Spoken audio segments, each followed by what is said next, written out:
Hey everyone, welcome back to the channel. It's time again for another weekly reading update. This week I've been splitting my time between Middle-earth and deep space, which honestly feels like a fun balance. Usually I only read one book at a time, but I can see the positives of reading multiple books at the same time. One moment I'm walking through the Shire with the hobbits, and the next I'm watching political tensions between starfleets and emperors.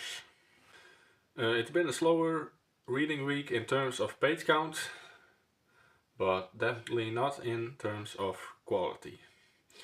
I feel like both books I've been reading have such a strong atmosphere that even reading a few chapters feels rewarding.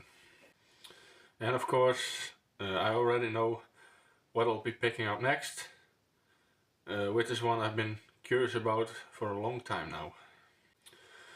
So yeah, a good mix of comfort, complexity and curiosity this week.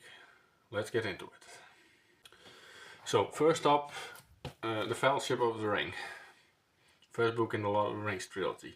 I've been reading it as a part of a group read-along, and this week we went through the first 5 chapters. This is the read-along which is organized by Randy Ray, the literate Texan. Even though I've already read this book before, it's always surprising how different The Lord of the Rings feels when you actually go back to it. I originally read it in the Dutch translation, this one, about 20 years ago, but reading the English version now feels much better. I'm comparing the two versions a little bit, but seeing them together, I can see a lot is lost in translation, and I kind of understand why I struggled with it so much back in the day. I remember The Lord of the Rings as this big, sweeping fantasy full of adventure and danger, which it is. But when you start the Fellowship, it's almost completely quiet. The first few chapters are really just about life in the Shire. And I love that. The Shire feels like such a peaceful, grounded place. You can practically smell the pipeweed and hear the sounds of everything happening. Tolkien spent so much time letting you feel at home before he takes it all away. And that's what makes the story hit harder later on. Some people say it's slow, and I get that. It's definitely not a fast start. But I think that calm beginning is essential. It sets the tone and it gives you something to miss when the journey begins. What also stands out this time is how much humor there is early on. I've kind of forgotten that. Hobbits are generally funny. Their little quirks, their gossiping, and their resistance to anything that might disrupt their comfort. It makes the later part feel even more tragic, because you know exactly what kind of world they're fighting to protect. And because I read it as a group read-along, it's been great talking with the other readers about these chapters. Everyone picks up on something different. Some focus on the foreshadowing, others on the writing style, and some just love how cozy it all feels. It's made me slow down more and really notice the little details, like the songs, and the names, and all the tiny hints that connect to the deeper lore. Next week we'll be reading the next 5 chapters, and I'm really looking forward to it. Things are starting to move towards Frodo actually leaving the Shire. And even though I already know what's coming, it still feels exciting to get there again. And I think that's part of what makes The Lord of the Rings special. You can reread it and still get that same sense of wonder. It's definitely a timeless classic. And the other book I've started this week is Endurance, the third book in the Legend of the Galactic Heroes by Yoshiki Tanaka. This series has really grown on me. When I read the first book, I liked it, but I wasn't completely sure what to expect.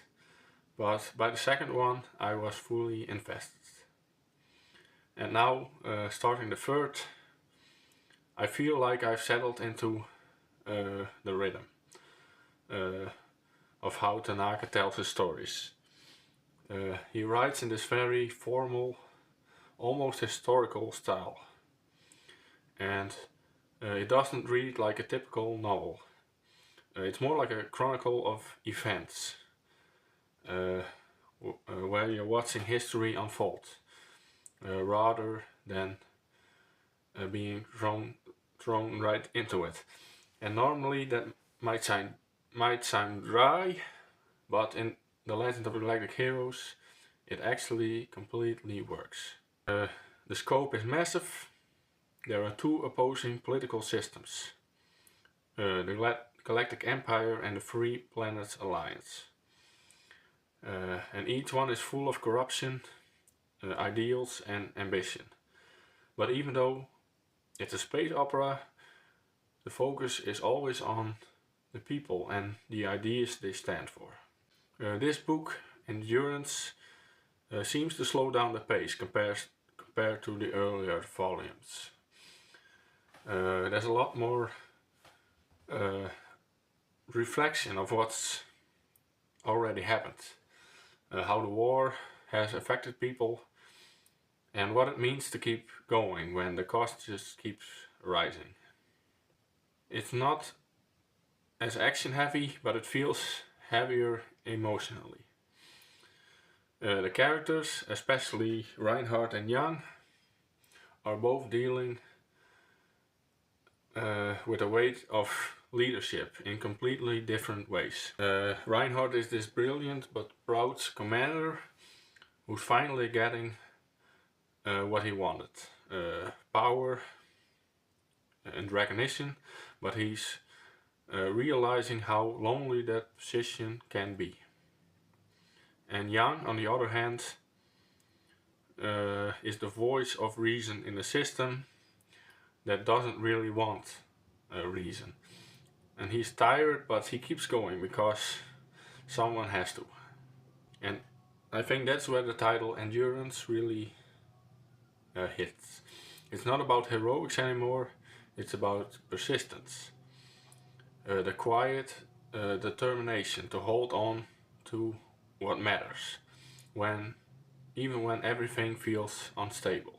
I'm still early on, but I already appreciate how Tanaka keeps changing the focus from book to book.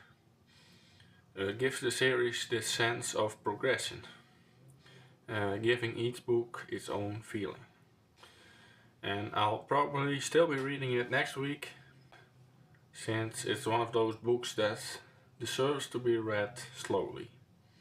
You can't really rush through it. That's also part of what makes it so satisfying. But if I do finish Endurance, I'll be picking up my next read, The Eyes of the Dragon by Stephen King. And the reason I'm reading it is mainly because of its connection to the Dark Towers series.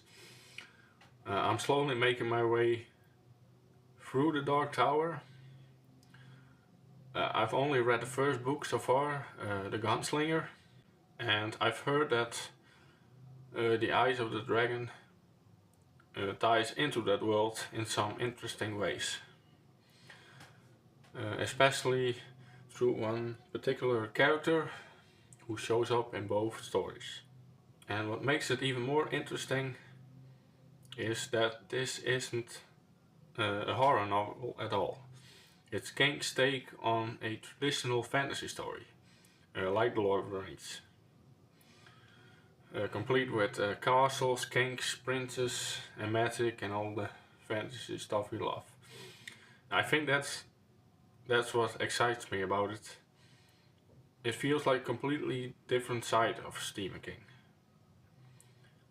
You still get his strong storytelling and his knack for character, but in a totally different setting. And since I'm also reading Tolkien, it'd be really fun to compare how the two approach fantasy in their own ways. Tolkien builds his world from myth and language. Everything feels ancient, like it's been there forever. And King, on the other hand, tends to ground everything in human emotion and psychology. So I'm curious to see how he blends the style with a fantasy world. And of course, knowing that it connects to the Dark Tower makes it feel like part of a bigger puzzle. And that's something I really come to appreciate about King's writing.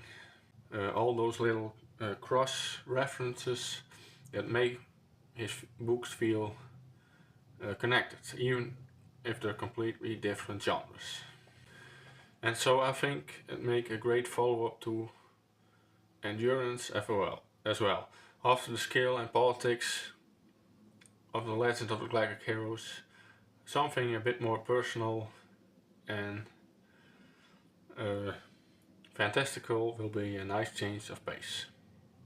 So yeah, that's what I've been reading this week. Reading The Fellowship of the Ring has been such a nice return to something timeless. It's one of those books that reminds you why you love fantasy in the first place. And Endurance gives me the complete opposite vibe. It's more distant, political and serious, but I love how both books, in their own way, explore what it means to endure. Whether it's Frodo carrying a burden he doesn't really understand yet, or Yang Wen Li holding onto his ideals when everything around him is crumbling. There's this shared sense of persistence that ties them together. And next week I'll be reading the next 5 chapters of The Fellowship of the Ring and continuing deeper into Endurance.